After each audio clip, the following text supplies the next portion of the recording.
Ladies and gentlemen, it's been a minute. So, welcome back. The last time you saw me, it was sweater weather, and now it's t-shirt weather, as you can tell. That's why I still have sunglasses on, because it can be very bright in here. Not really. Okay, alright. Enough awkward introduction. So, just doing a quick update video for you guys. Yeah, letting you know what's going on with the whole knife thing, and then we'll talk about some other things, and yeah, this will be hopefully a quick little video. So, on to the quick update. So, I'm still using the same handle fixture. I can't remember what I did in the last video, it's been like a month. So this is working out pretty good. Aluminum, it's good for a test fixture, but definitely going to make one out of chromoly at some point in the future. As far as the knife goes, here's what we had 2 weeks ago. This is the version I had. The flipper's a little weak right now, but here is we got. Here's what we got right now. The chamfers are still on it, all good. Started making custom hardware, titanium hardware here, and the pivot. Some stuff changed obviously since you last saw, but this is also not the most recent version either, so yep, it's a flipper now. I don't think it was a flipper in the last video, so it's got a little flipper tab, which I worked really hard, and it's still not perfect. So no thumb stud, because if you had a thumb stud here and you try to open it with a thumb stud, the thumb stud uncomfortably comes really close to the shoulder. So yeah, this is the last working version I had. This is the new prototype, if you will. This is the new old, oh sorry, this is actually, that's actually an actual old one. I think this is the one I did recently. Here's the new style. So this is the inside of the bottom. So if you look, it's gonna be obviously hard to tell, but so this is lined up. That goes here. You can see there's no jimping. We're gonna try that jimpless because this is kind of uncomfortable. I also changed, see the slot, 1/32 slot.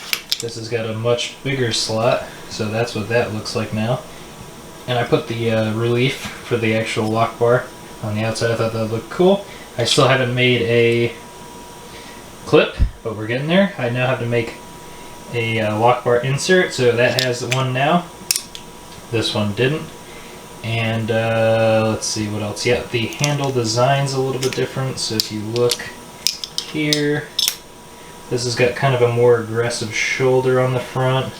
I just think it makes the knife look a little bit more streamlined, I guess. So we'll do kind of this, line it up, so it's kind of what it'll look like. I think it looks better. The blade, I'm still not a fan of.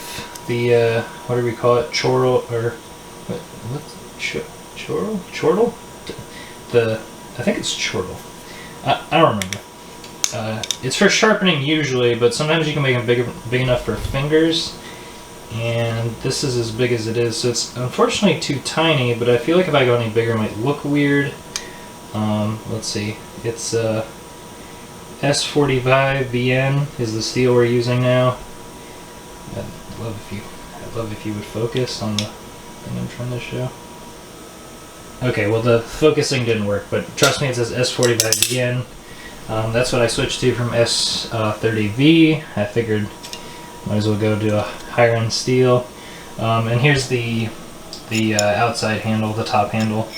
These are matching pairs. So yeah, that's what they look like.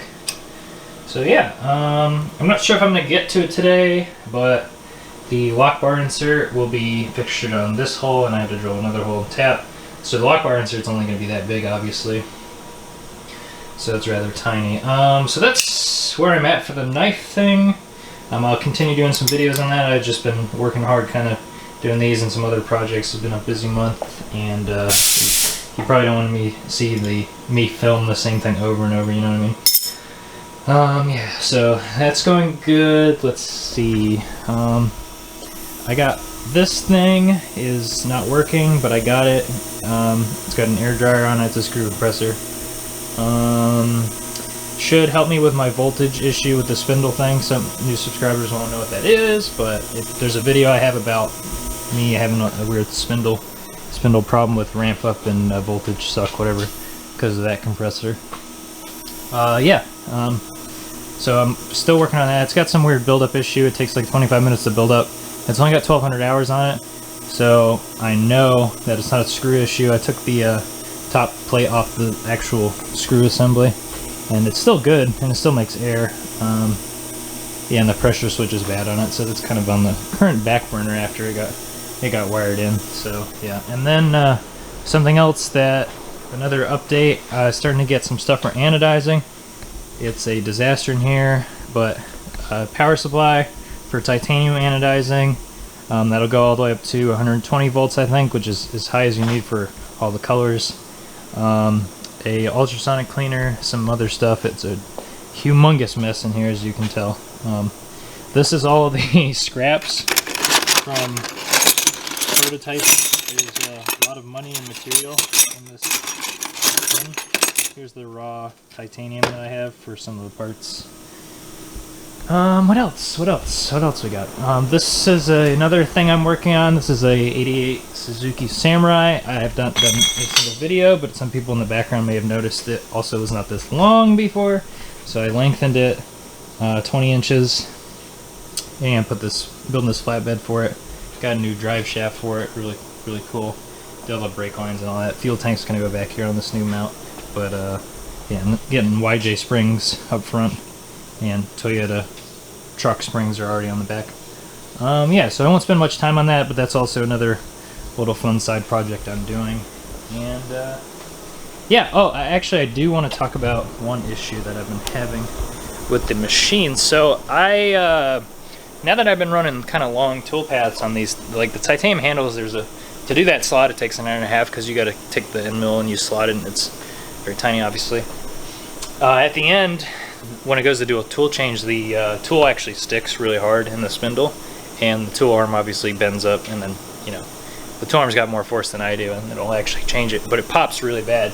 And supposedly the Haas tech came out, and they think that it has something to do with my coolant being like really sticky, which is kind of funny. And another thing is, it only happens with Mari tool holders. So I have Technics holders as well, the silvery holders I have, and they don't stick.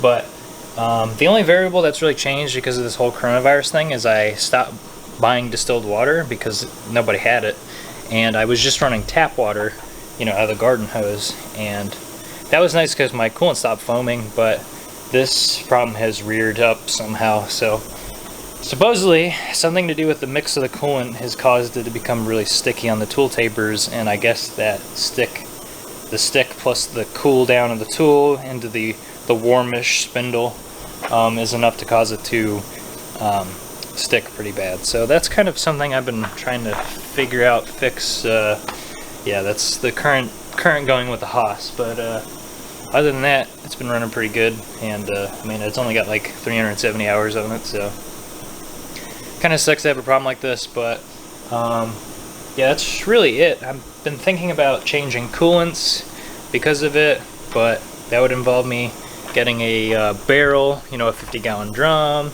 transferring the old coolant, disposing it somehow, and me being in a garage shop, it's a absolute pain. Obviously the hazmat stuff's a pain, but yeah, so that's kind of where I'm at. And yeah, I will have a video coming out when I start working on that lock wire insert and the pocket clip. So yeah, yeah, thanks for everyone, new subscribers. We're almost hit 500 subscribers, so the goal is at the end of the year to get 500 subs, so I appreciate you guys subbing. And yeah, have a good one.